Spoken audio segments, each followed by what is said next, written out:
Hello and welcome to another episode of the How to Create VR tutorial series, where you learn by watching other VR, AR, and MR professionals create the magic. I'm Marcelo Lewin, an immersive technologies evangelist, creator, producer, and the guy behind howtocreatevr.com. My guest creator today is Justin Mitchell, the founder and creative director at SoFriendly, the team behind VRooms. Today, Justin will be showing us how to use VRooms to create VR prototypes. But before we get started, if you enjoyed this video, give it a thumbs up and please remember to subscribe to my channel. It will only take you a second, but the more subscribers I have, the easier it will be for me to get guests. So go ahead and do this now. We'll go ahead and wait.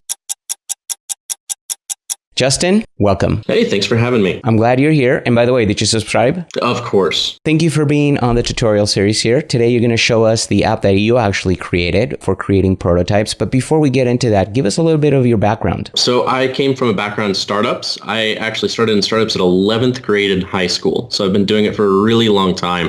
I had my own startup about 6 years ago that was lucky enough to go public. And I kind of took that opportunity to actually exit and start SoFriendly.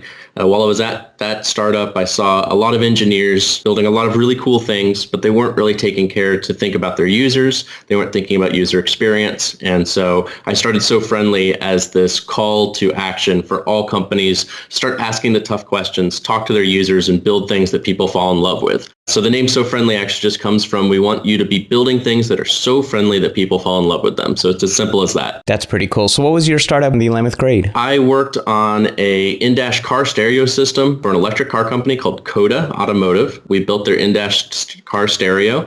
And then from there, we just kind of did a bunch of different startups. And I finally founded my own company called NextID. And we built a smart wallet called the Walk-It Wallet.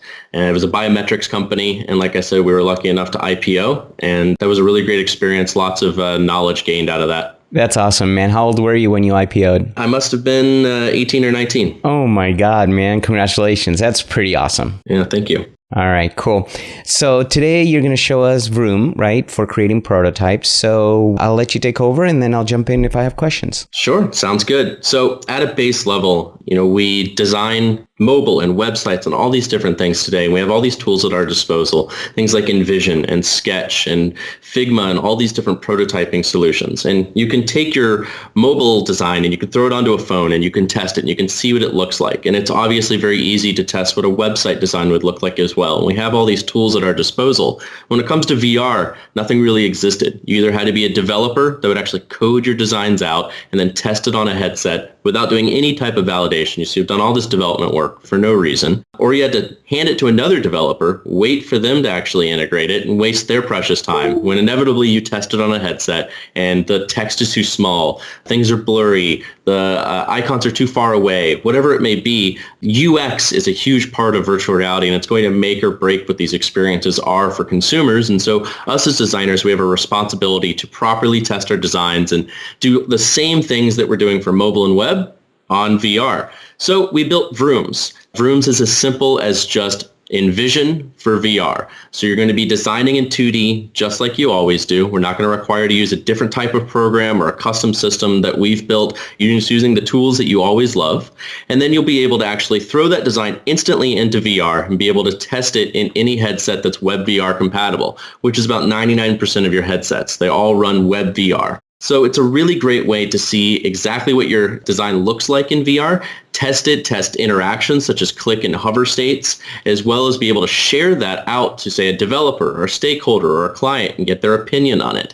So we're really trying to take that same experience that everybody gets when designing for other mediums and take that into VR. Cool. Sounds pretty cool. Let's jump in and check it out. Sure. So let's jump right in. You're just going to go to vrooms.tv. The .tv there is there because eventually what we want to do is actually have a showcase of everyone's different UX designs so that we can get inspiration. We can start building a community of people designing really well for VR. You can hit this Get Started button. What that's going to do is take you to a sign-up page. You're just going to type in your email here and head to the next step. Now, this is where you log in with Figma. Now I'm already logged in, so what it's going to do is just say, hey, Vrooms would like to access your files. We use Figma for Vrooms right now because it's a completely browser-based solution. We wanted to have VR design and VR UI UX be available to everybody. And the great thing about Figma is that it runs in a browser, and Windows, Mac, even Linux users can use it. So that's really why we chose Figma for our first launch. Now this is a bookmarklet. I know. It's been a really long time since somebody has seen a bookmarklet. We could have built a Chrome extension, but then it wouldn't actually have been cross-browser compatible, and we would have had a lot of maintenance work that we had to do. So what you do is you just take this bookmark, and you're just going to drag it up into your bookmarks bar, right? I'm just going to drop it in there. Now, I already have the bookmark, so it's saved there. And you can also download our template file from here. As soon as you drag it, though, it's actually going to automatically redirect you to our Vrooms template file. Now, the great thing about this is if you go over here to this pages over here, you can see all the different pages that we've put together in this template file. We have a getting started page, hover states, click states, and ultimately your canvas, which is where you're going to design. So real quick, Justin, let me jump in because I went through the sign up, and for those that don't have a Figma account, you're going to have to actually create a Figma account and then allow the access, right? Correct. And the great thing is that Figma is free. So you just sign up at figma.com. It's a free and easy account. Right. But I guess your engine running Vrooms is Figma. So at the end of the day, what we're doing was taking everything you designed in Figma, and we're just pulling those files out and then throwing it into a system that we developed, which is what actually runs the VR application. Perfect. So at the Get Started page, you can see the basic artboards that we have. We have this UI artboard here. We have the background artboard here. And we actually have a config artboard here. Feel free to ignore the config right now. We're just starting out. So I've got some buttons here. This is kind of like a standard 4-grid panel in VR. It'll curve around the user when you see it. What we're going to do is just go up here and actually hit this bookmarklet. And what it's going to do is generate buttons for each of the pages in our Figma that we'll be able to launch in VR. You'll see that you'll get a little bit of a loading screen here. What it's actually doing is it's taking all of the images from that Figma file, and it's going to be loading them into our server so that we can see what that looks like. The first load is a little bit longer, so feel free to wait it out. If at some point it seems like it's not loading, feel free to hit the refresh button, as it'll just kickstart the server a little bit to load the new screens in. So after you click the bookmarklet, it's going to load up this screen that shows all the different pages that were inside of that Figma file. Each page represents an individual Vroom or VR room.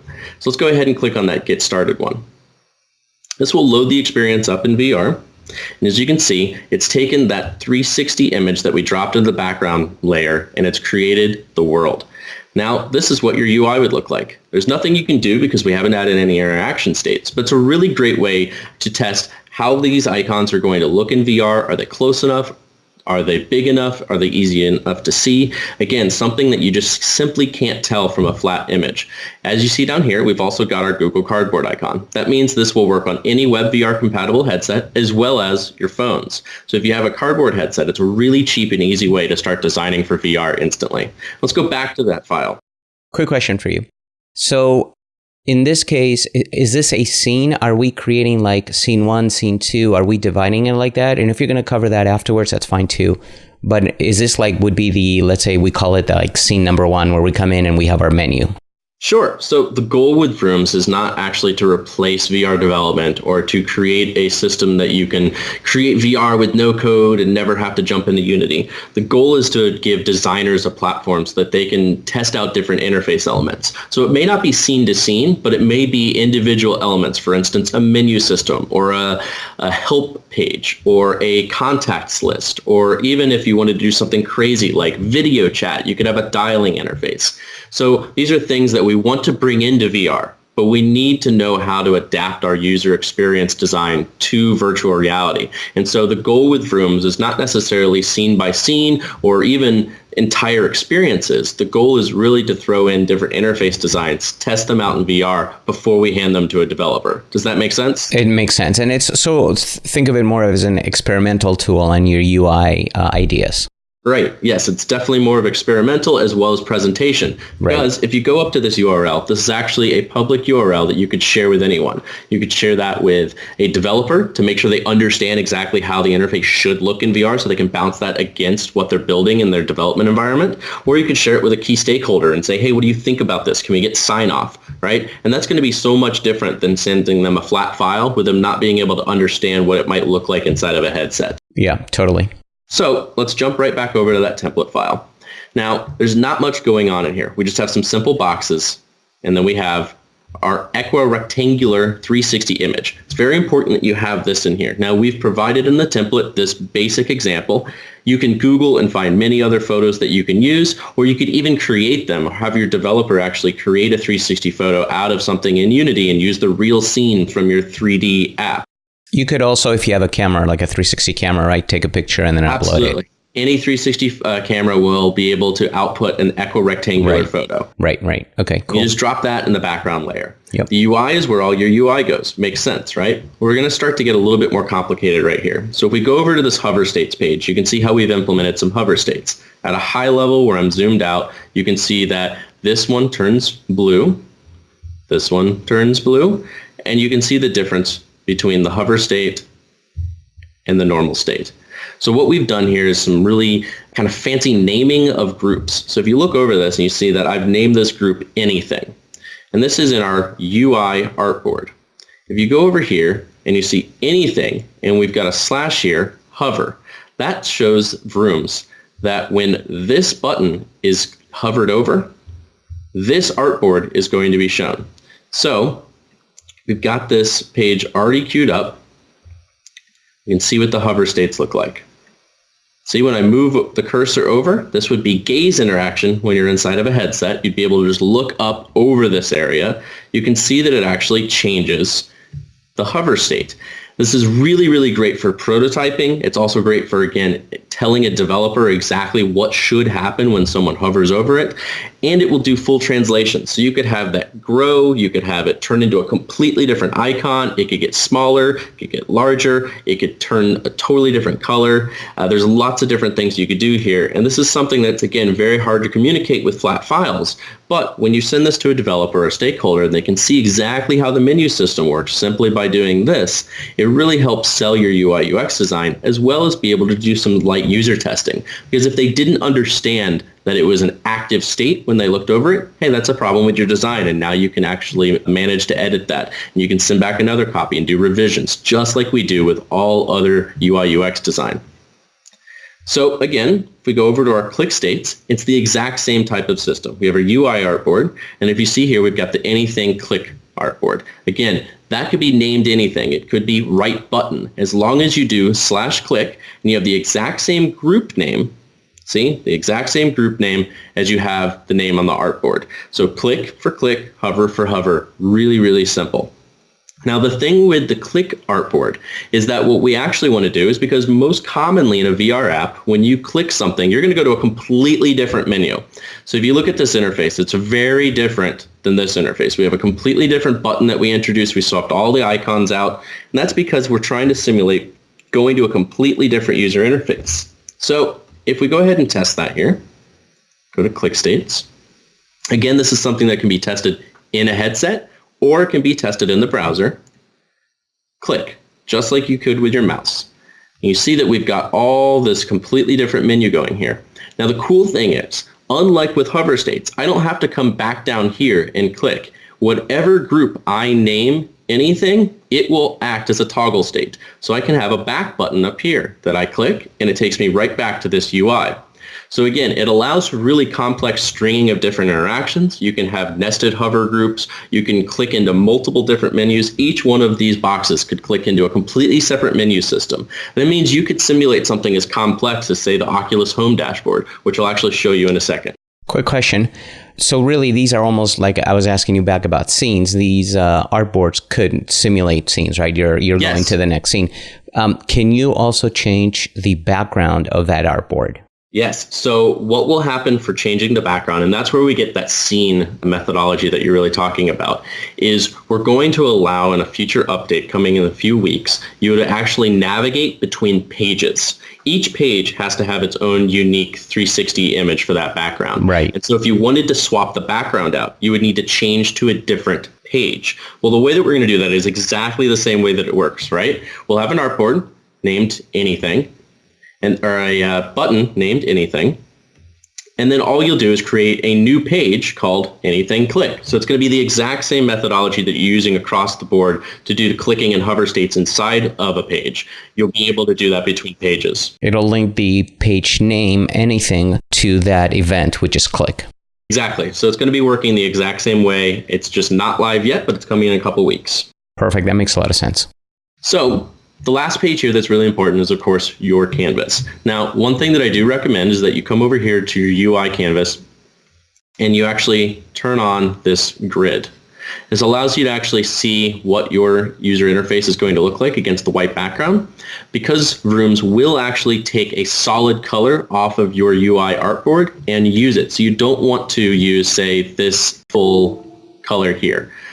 If we went and did this so that we could see things, a giant black rectangle would show up. And we don't want that. So go ahead and hide the background. But instead, you can add a layout grid, which will not show up on export. And that way, you can really start designing here. Now, to get a little bit more complicated, we're going to just dive into the config really quickly. It's not that important. You may never have to touch it. But the one thing that we saw when designing for VR is that sometimes you do want to change the position of elements, and you also may want to change the curvature.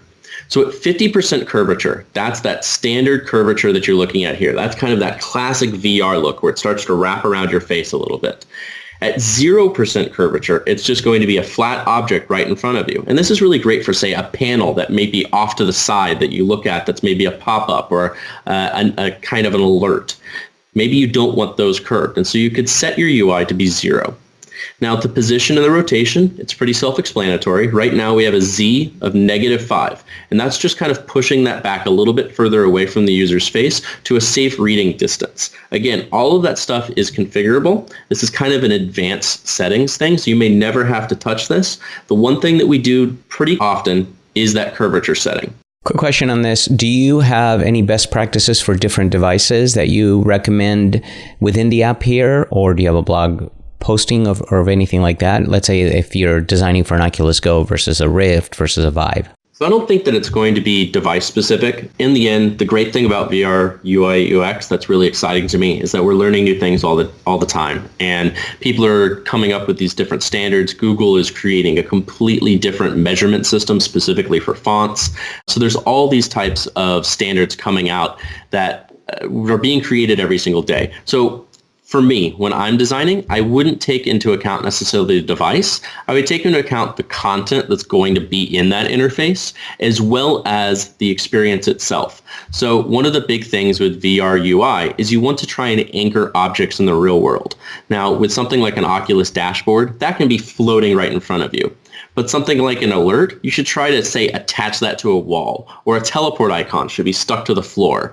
So it doesn't necessarily come down to which device you're testing it on, but more what the content is and what's the use case for it inside of that experience. I hope that makes sense. Totally. Yep. Awesome. So really quickly, let's go see some a little bit cooler examples. We've got actually the climb. We've recreated the climb completely inside of VRooms. It's one of the most famous VR UI UX designs. Another one that's going to be really cool here, though, shows off that flat design. So again, click your bookmarklet. That's going to generate the page. Now, if we hop over here really quickly, we can see that this has your base state. That's your UI artboard. We have a click state, and we have a hover state. So we've actually got both click and hover in the exact same artboard, or the exact same page rather. And again, here's a nice little freebie. It's a really cool abstract 360 photo. And now this is available. We can put a link in the show notes here to this artboard. It really does help kind of abstract the UI a little bit, so you get to focus on the interface and not be distracted by the background. I think that's like the Rift when you go in between the store and your library, right? Where it starts disappearing. Yep. Yeah, it's a cool background. So here's our first vroom here. Now check that out. It's a completely flat UI. So there's no curvature to this. We're using that 0% curvature setting in the config. Now if I go over here, I click here. Now the great thing here is that we have a hover element nested inside of a click state. So there's no hover element on this at all. But once you click over here, we do actually have a hover element on the Start a Party button. Again, just really showing how flexible VRooms is. You could do hover on the main page, inside of a nested click state, and look, because we didn't actually change to a completely different system, the same exact button is also the click state to go back because this is a toggle. And all we had to do was keep the same exact naming convention. So if we go over here and we actually just look at how that works, you can see that what we actually did is we've got our 3-dot overflow menu here. And just for the purpose of good user experience, I actually just added a rectangle in the background to make that click state a little bit larger so that people would be able to find it a little bit easier and not be trying to click one of these individual dots. So I actually made this rectangle here, and then I just set the opacity to 0% so that it doesn't show up. But VRooms still treats that like an actual button. So it doesn't show up in the UI, but it does allow you to click it. Now again, we've got more. If you go over and we look at what the More button is originally, so we've got the More button here, and then we have an artboard called More/click. Same following the logic here. Start a party, we have a party group, and we have an artboard called Party/hover. Now, here's where it got a little bit tricky. The great thing is we were just duplicating all of this user interface over here. So the group names actually stayed the same. So if you click on this, you'll notice that it says More. And that's what allows it to know to go back to this main page when you hit click. So it's just chaining the exact same logic across. And so you don't actually have to do too much work. As long as you set up your first UI artboard with the correct group names, after that, you just copy paste it into each of these artboards, and the logic will actually kind of take care of itself. So a lot of this stuff really just is taken care of for you. And those 3 dots on every row that you have there, all those are called More, so then it could work? So that's one of the big differences. You'll see that they are not, and they also don't have that extra background behind them. But those are not clickable then? These are not clickable. So correct. Question for you, what happens if I rename them to More? Can I do that? Just keep it More, and then since I have a More artboard, it'll work? Yep. So the difference would be if you had a More artboard, they all would click into this, but this would probably not be here. It wouldn't be in the right location. Yeah. But regardless, it would still work. Correct. Okay, makes sense. But if you wanted all of them, you just name them like we have them: More 2, More 3, More 4, and then you would just have More 2, More 3, More 4 different artboards /click, and they would all work. So there's no limit to the amount of things that you can interact with, which is a really great thing about this. And there's no code. You're not compiling anything. You're not having to jump into Unity. It's really, really quick. We can design a full interface in, say, 15, 20 minutes with full interactions and share that out to somebody. It's the fastest way to prototype for VR. Now I'm going to show you a little bit more of a complex file here. Quick question for you. Can artboards be transparent? In other words, not have a background. So when you click on More, what it does, it actually, the second artboard that you're going to, it puts it just on top of the current artboard. Does that make sense? Yeah, I mean, it would just be another file. So if you wanted to do any transparency effects, you can totally do that. You would just have to essentially copy the file into it and then change the transparency. So in that example, if we wanted to do that, say, with the click states, and you wanted to just have this pop up over top of this UI, you would just duplicate this UI again over here. Right, okay. But artboards themselves can't be transparent, so it shows the artboard below it, the other artboard. Okay. Correct. So you're simulating the transparency. Yeah, I understand. It's simulated by duplicating it again. Right. So just wanted to show some other examples. This is a really cool example put together by one of our friends on Twitter who saw VRooms and got really excited to be able to take all of his VR UI UX tutorials and use a tool like this instead of manually curving the interface in Photoshop. This is the actual Oculus Home dashboard. We recreated it in VRooms. Only took, a couple minutes to do. I'm going to load that up as well. Let's take a look at the Oculus store here. Looks exactly like it is right inside of the Oculus Rift. Get your icons down at the bottom. Now, none of this is actually interactive right now, but you could easily add interactive elements to any of these. You could click into a full store page. So it's really easy for us to actually prototype the entire Oculus dashboard inside of Vrooms. So with Vrooms, we'd be able to actually recreate the entire Oculus dashboard. We could click into each of these tiles, go to a store page, show a developer what the downloading state would look like, what the install state would look like, what a confirmation dialog would look like, all within Vrooms with actually no code required. Let's check out that other cool example that one of our friends made. So this is a file actually made by one of our friends on Twitter. Before, he was actually taking these designs, putting them into Photoshop, and then curving the interface to see what it would look like. That wasn't a really great way to test VR, and it was much more complicated and a lot of extra work. Once you'd actually done all these transformations, it was hard to edit the 2D flat files. So he created this in just a few minutes on Vrooms. Each of these has different hover states. You can actually click in between different planes. All of this without having to manually curve the interface. And, of course, it's an actual testable VR build that he can throw onto a Google Cardboard headset and actually test. He can test it on his computer, he can test it on his phone, he can also even send that to somebody to say, hey, check out this VR build that I put together. Quick question for you. Are you going to allow either today or in the future 3D objects? Yeah, so the goal with 3D objects is actually to basically use a asset library where you would be able to just drop flat icons into your 2D board, and it would actually create 3D icons or 3D assets out of that. So when we're talking about something like this, imagine I dropped in, say, an icon of a car here onto the scene. The system would see the car and be able to drop in a 3D asset for a car so that you could start to simulate what a 3D scene would look like.